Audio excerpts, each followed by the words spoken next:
The 7th generation Fiesta now offers electrified engine technology, and whether you want it as a conventional Super Mini, a would-be crossover or a hot hatch, you'll find that the improved version of this Mark 7 model has grown up a bit.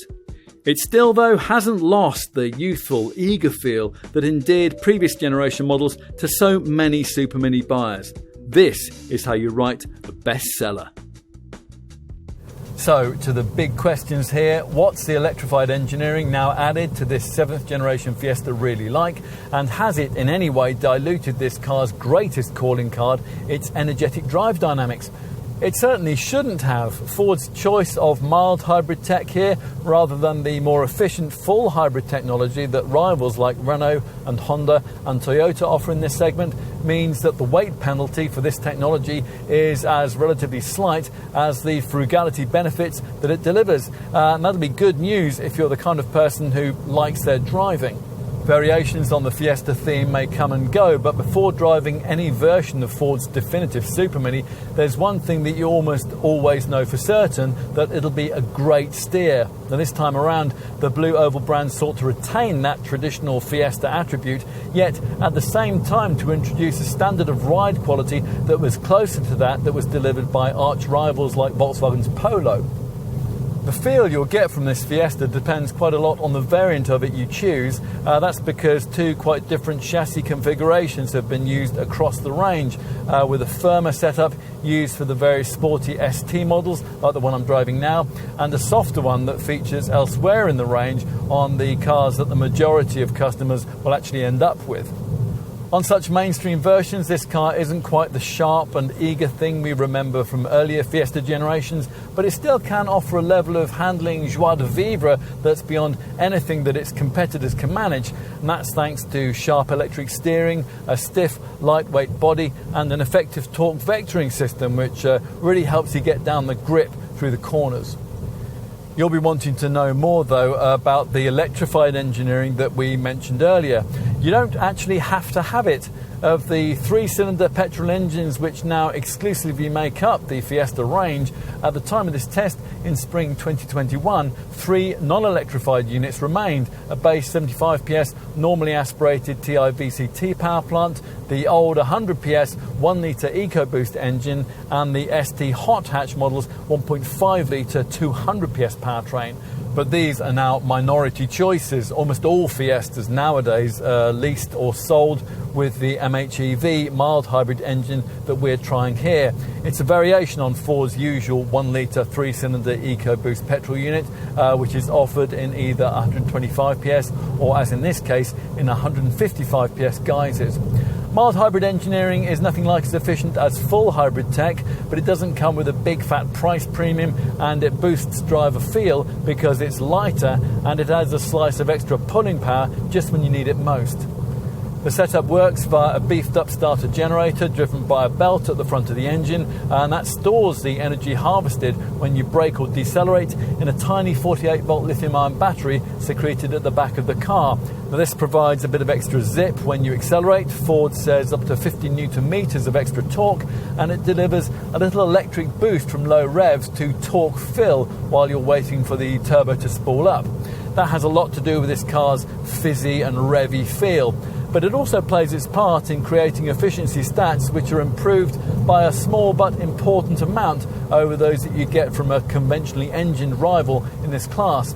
The 125 PS version of the MHEV Fiesta returns up to 57.6 miles per gallon on the WLTP combined cycle and up to 112 grams per kilometre of CO2. That is in manual form. A freshly introduced 7-speed dual-clutch auto gearbox is also offered with this unit. Visually, there are a few changes to this car as part of the 2020 model year electrified update, which in some ways is a bit disappointing because this Fiesta should look different. It shares virtually nothing with the 6th generation model that ceased production in 2017. Instead, at first glance, you might mistake it for just about any Fiesta made in the last decade. The company's European design director, Joel Piaskowski, says that he wanted to evolve the styling in a way that would make it more contemporary without losing the essential Fiesta-ness that customers love. Well, that's what's been delivered here. All of this is welcome, but as we've been saying, much of the improvement is invisible. So, time to take you to a part of the car where the changes made over the last few years really are very evident. Here at the wheel, you really will notice the cabin of this Fiesta is very different if you haven't tried one for a few years. What might be familiar though is a choice of trim materials that remind you of this car's position at the budget end of Ford's model lineup. Perhaps aware of this, the Blue Oval brand has now standardised some luxury features like a quick clear front windscreen and also velour floor mats. That's across the range, and they've tried to add in a more premium feel to the pricier variants, the red stitch trimming of this plush ST Line Edition X variant, for example. Ford has also got rid of the previous poverty spec smaller sizes for the Sync 3 centre dash touchscreen. This 8-inch monitor is now standard, whichever trim level you select. As part of this model update, the company has improved this monitor's user interface with bigger buttons, and most models get it complete with navigation and also the brand's clever Ford Pass Connect built-in modem that allows for in-car Wi-Fi and also for remote interaction with your Fiesta via your smartphone. Apple CarPlay and Android Auto smartphone integration is of course included, and all the cabin basics have been well executed. It's really easy to find a comfortable driving position. The instruments, they're clear, and there's plenty of interior storage. So, time to take a seat in the rear. If you come to this car fresh from ownership of a pre-2017 era Mark VI model, it's likely that you'll view Ford's greater efforts in this part of the cabin in a positive light. There is, after all, 16mm more knee room than there was with that previous generation design. Plus, the seats, they're softer and they offer greater side-to-side support. Should you be trying a Fiesta, however, having sampled a more spacious Super Mini rival, and there are plenty of those, then you'll probably be a little less inclined to be so generous. Finally, we'll take a look in the boot. Back in 2017, when we first tested this Mark VII model, we hoped that the lengthier platform would bring this Ford closer to the prevailing Super Mini standard for luggage capacity. We were, however, somewhat disappointed to find that an improvement of only 17 litres had been made. That still is an issue for us. The luggage bay is rated at 292 litres for both body shapes, and that's a figure that most rivals can comfortably improve on. Still, it will be enough for a folded pushchair and the contents of the weekly shop, and that's all that most owners will need.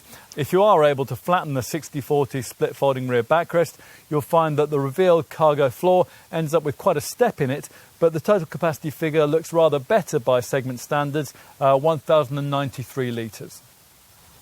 The Ford Fiesta has always been a vehicle that the British public has warmed to, but the truth is that before this 7th generation model arrived, Super Mini buyers chose this car either because it was great to drive or because they'd been offered a deal that was too good to turn down.